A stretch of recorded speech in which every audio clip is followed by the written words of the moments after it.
got Shaun King waiting in the wings. Before we bring Shaun on, a quick reminder that there is nothing like the energy of a Major League Soccer match, the chants, the atmosphere, the last-minute goals. If you want to experience it all live, Game Time makes getting tickets easier than ever with last-minute deals, all-in prices, and a lowest price guarantee.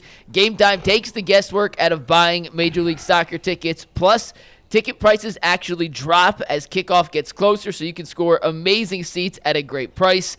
We use Game Time all the mind, and it gives you peace of mind because it has event cancellation protection and even job loss assurance, so you can buy with confidence. Take the guesswork out of buying tickets with Game Time. Download the Game Time app, create an account, and use promo code LOCKEDON for $20 off your first purchase. Once again, create an account, redeem code LOCKEDON for $20 off. Download Game Time today. Last-minute tickets, lowest prices guaranteed. And with that, we bring in Shaun King, who we did a quarterback breakdown series with last week, and now he's back to recap all the quarterback prospects on the board for the Browns and answer any questions we may have after our breakdown series. I really wish Jay was here today because Shaun King destroyed Will Howard. And I know G and I do not like Will Howard. That's messed up. Tyvis likes him only because he's a Buckeye. Go Bucks. Jay is obsessed with Will Howard. It's pretty disturbing. He put him on the Christmas list, dog. They exchanged the Christmas card with the golden retrievers. They're like, from my family to yours, it's the Howard family and the Crawfords. To the Crawfords. And Shaun King basically said he's a poor man's Tim Tebow. I mean, that's basically what he said. That's wild. So. That's crazy. Well, here's the thing. You can't get emotional when you're evaluating prospects. You can't fall in love with who and what a guy is. You have to believe in who they are going to be, right? And when you look at Will Howard, if you look at his Kansas State film, I mean, it looks like I didn't say Tim Tebow, but it looks like Tim Tebow. Look at that. Now you put it. Tim Tebow. Now you put him on the Ohio State roster, and they got the best roster in college football. I thought he managed the game at a high level at times. But as he projects to an NFL franchise, I mean, I'm just a guy. If I go to the car lot and I got the resources, I like to get a high-end vehicle. So when I pull up to pick the kids up from school, everybody's like, "What's that?" Like, you're not buying that kind of vehicle, Will Howard. Like, so and I guess I call it buyer's remorse. And this is going to segue into the conversation about what the Browns should do at 2 and my evaluations of the quarterback position leading into this draft. Well, listen. What I need you to do is, because I'm a car guy, I like cars. I need you to compare each one of these guys to a car, so I could get my mind right. Like if I go to the car lot and you selling me this, I need you to sell me on what the name brand is, because I can understand that. So is Will Howard like a Pinto or a Hyundai or something? No, man. Come on, man. No. Pinto. I mean, Will Howard's like a deuce in the quarter.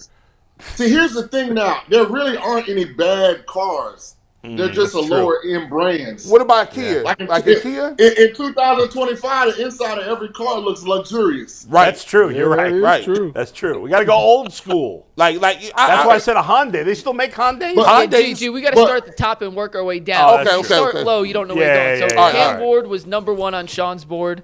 Shaun, I guess what kind of car? And I apologize for Cam's a luxury vehicle. Cam's a Maserati. Shaun, so what you saying, Shaun, is if you was the Browns, you would try to trade up to 1 to get Cam Ward? I would not give up the assets and resources it would take to get the 1, but it's not because I don't think Cam Ward is deserving of it. I'll get to why in a second. But as we evaluate Cam Ward, he's elevated 3 different programs. Let's just start right there. Every school he went to got better with him as quarterback. And I think that's very, very, very important, because you're more than likely, if you're a top 5 pick, going to be going to an unfinished roster, a team coming off of a down season. Now, what separates him from the other guys is he has elite traits, guys. He walks in the National Football League with a top half of the league arm. Like, his arm talent, his ability to put velocity with location on his throws is elite. I'm talking right up there with the P. Mahomeses, with the Josh Allens. Well, I mean, he has it. He has improvisational skills that are elite. The only thing I question about him sometimes is he seems to think it's too easy.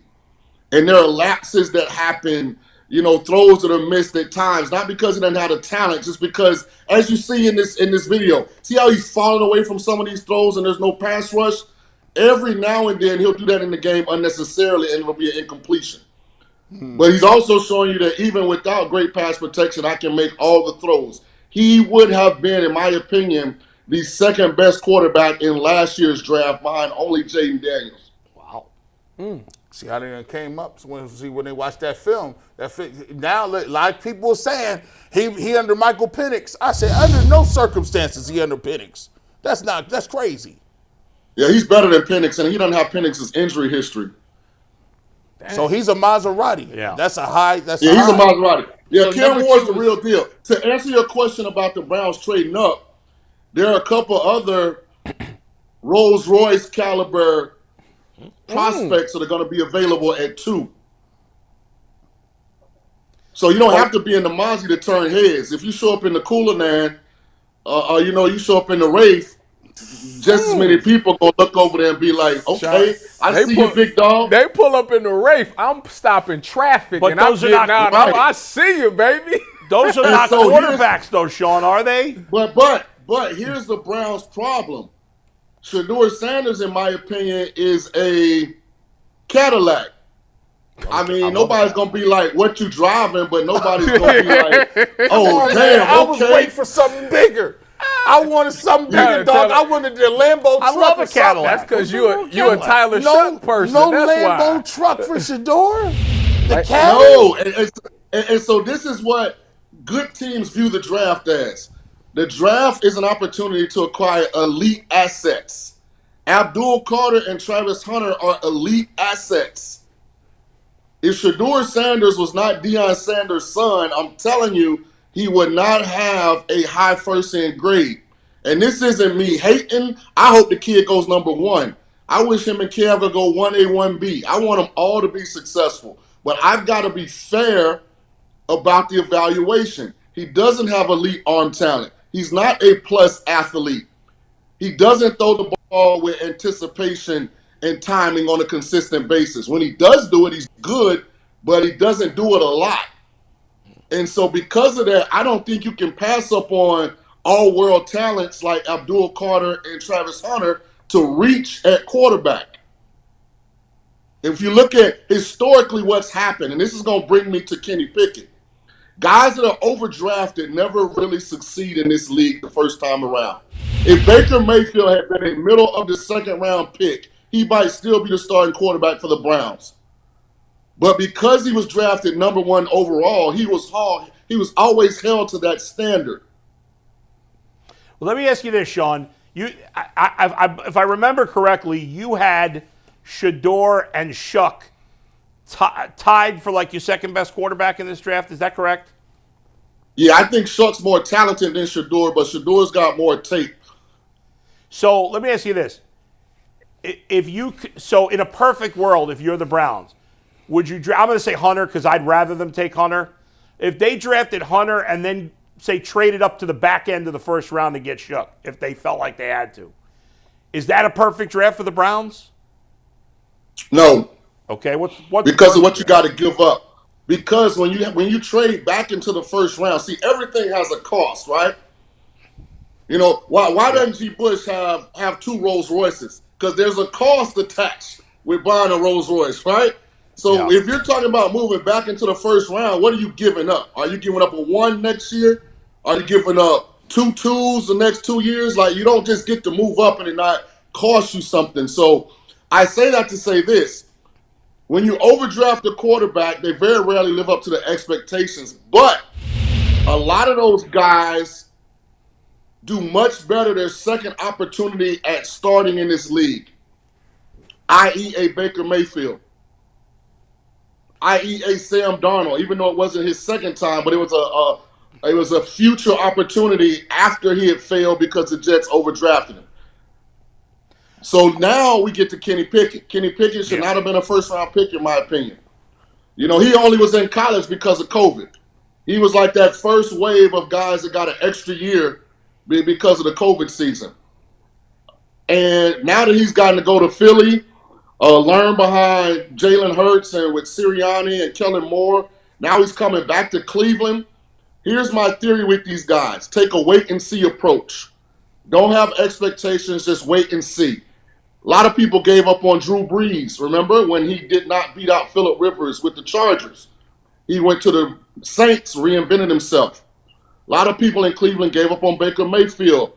He didn't work in Carolina, but in Tampa, reinvented himself. So I'm not putting that expectation on Pickett, but I'm saying it's definitely a wait-and-see approach if I'm a Cleveland fan. What you mean by that? So you comfortable with a quarterback that wear gloves? Well, I mean, you look, Josh Allen wears gloves. On both Lamar hands? Jackson wears gloves. Yeah, sometimes they do. Teddy Bridgewater wore gloves.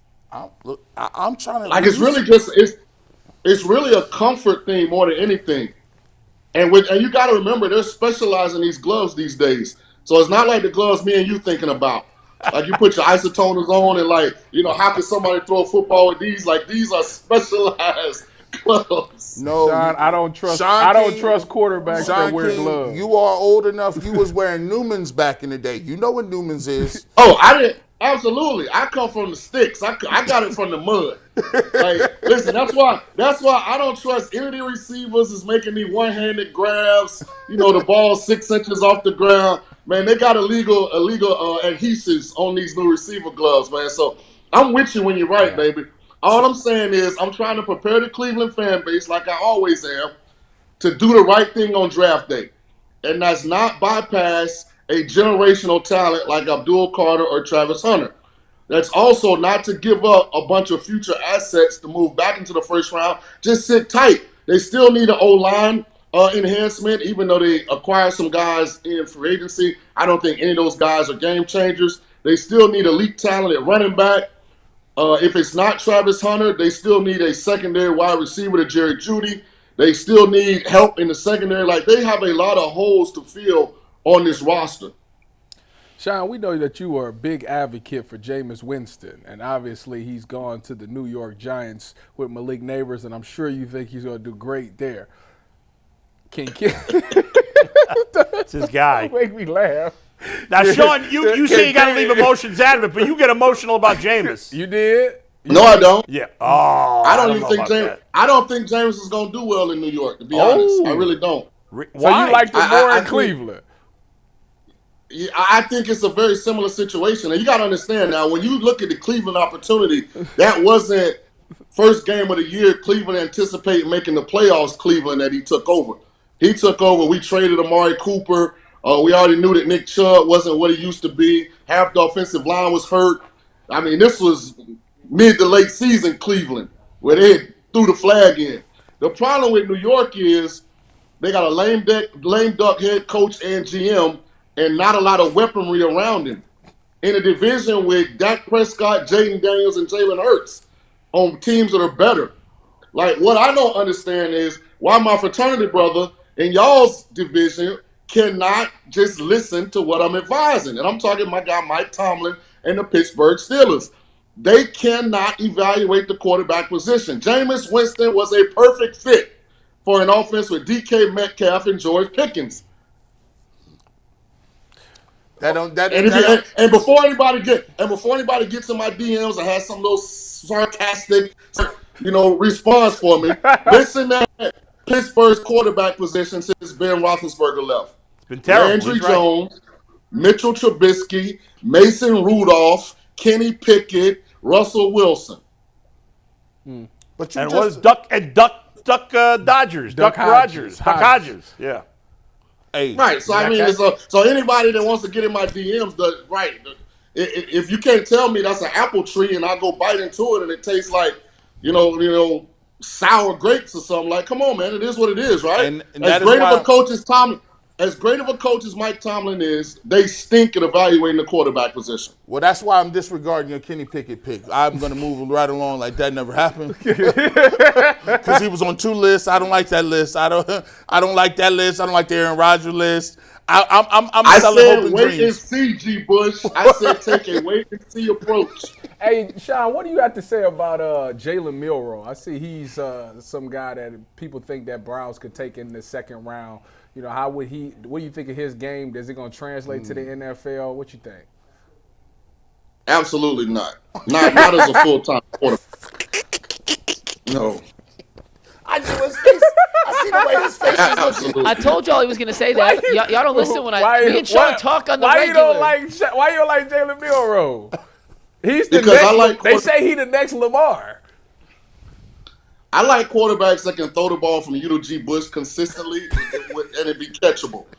You know what I'm saying? Like, he's just too erratic as a passer to be a full-time starter in the National Football League. Now, there is a place for him, but it's got to be on a team where the quarterback lacks mobility.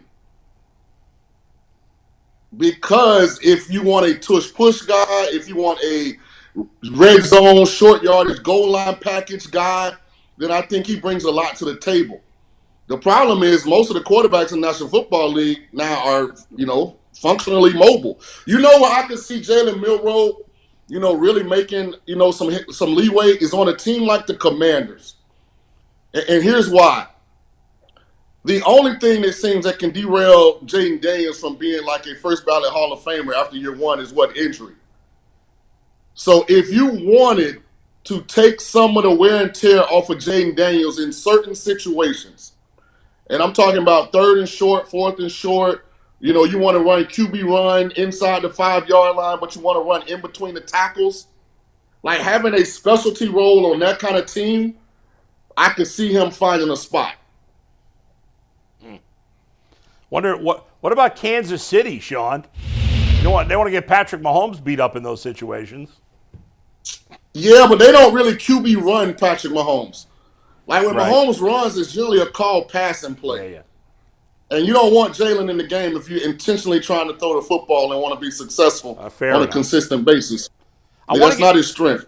Shaun, I want to get back to Shuck because I know you said don't trade up for him, but I know you like him. If he's there at 33, like obviously he's a little older and he's been very injured. He's had 3 season-ending injuries. How high is the upside for this guy? Well, in a perfect scenario, you asked about a perfect draft. Yeah. A perfect draft, to me, at least early, would be if he was available. Where you guys pick at 33? Yeah. Yep.